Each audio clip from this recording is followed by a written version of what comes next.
It was a cold but beautiful evening in Seattle, the kind of night where families gather close and love feels warm enough to fill an entire room. It was my son Ryan's wedding dinner, crystal chandeliers glowing above us, soft jazz playing, and guests laughing over plates of roasted chicken and garlic mashed potatoes. I sat at the family table in my navy blue dress, feeling proud that my boy was stepping into a new chapter of his life. I had no idea that on this same night, my own 30-year marriage would crumble right in front of everyone. Or that I would rise from it stronger than ever. The salad course had just been served when my husband, Michael, suddenly stood up. He tapped his champagne glass, and the gentle ringing brought the whole room to silence. Everyone looked toward our table, smiling, expecting a sweet father of the groom toast. But I looked at Michael's face, and I saw something else entirely. He stared directly at me, his expression cold and rehearsed. And then, in front of our family, our friends, and our son, he said, "Linda, after tonight, our marriage is over. I found someone new." My heart didn't break, my heart froze. And then she stood up. His assistant. 27-year-old Emily, in a red dress that sparkled under the chandelier like she thought she belonged there. Whispers spread like wildfire. People gasped. Ryan's face flushed with rage and he jumped up, ready to defend me, but I raised my hand to stop him. Because unlike everyone else, I wasn't shocked.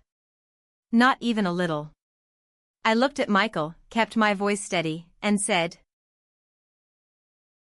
"Well, thanks for the heads up." The entire room stopped breathing. Then, without trembling, without tears, I reached into my purse, pulled out a thick manila envelope, and slid it across the white tablecloth toward him. "For you. Read it later." I stood, smoothed my dress, kissed my son Ryan on the forehead, and walked out of that reception hall like a queen leaving her throne, not defeated, but done. Just as I stepped into the hallway, I heard it. A scream. A sharp, panicked scream that cracked through the entire banquet hall. Michael had opened the envelope. Inside it was every lie he thought he'd buried. Every receipt, every hotel bill, every transfer he made from our joint savings into a secret account he opened with Emily. Months of documented proof he thought I would never find. But the real bomb wasn't the affair. It was the prenuptial agreement. The one he made me sign 30 years ago after his first marriage ended badly. The one he thought protected him. He forgot one important clause. If he committed adultery, all asset protections were void. The house? Mine. Our savings? Mine. 30% of his business? Also mine.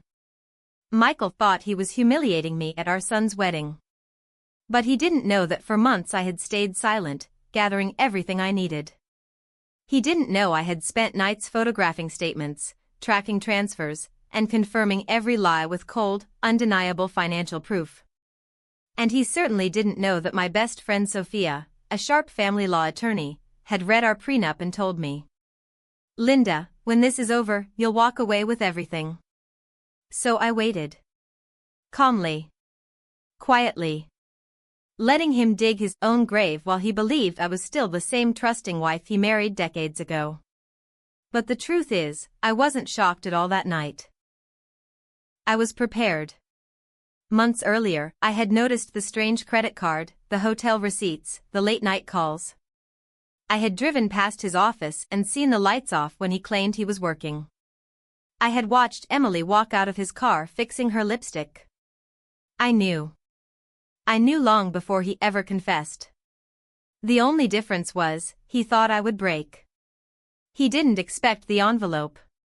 1 year later, I own a small cafe in Seattle with my grandmother's recipes, peach cobbler that sells out every weekend. Ryan and his wife visit often, filling my cafe with laughter. My life is quieter, simpler, and more peaceful than ever before. Michael now rents a tiny apartment across town. Emily left him as soon as she realized the money she wanted was legally mine. Sometimes, the best revenge isn't anger. It's rebuilding your life with everything someone tried to take from you. It's walking away with your dignity and their downfall in the same envelope. And if you're listening to this, drop a comment and tell me what city you're watching from. Because stories like mine, they travel farther than the wounds that created them.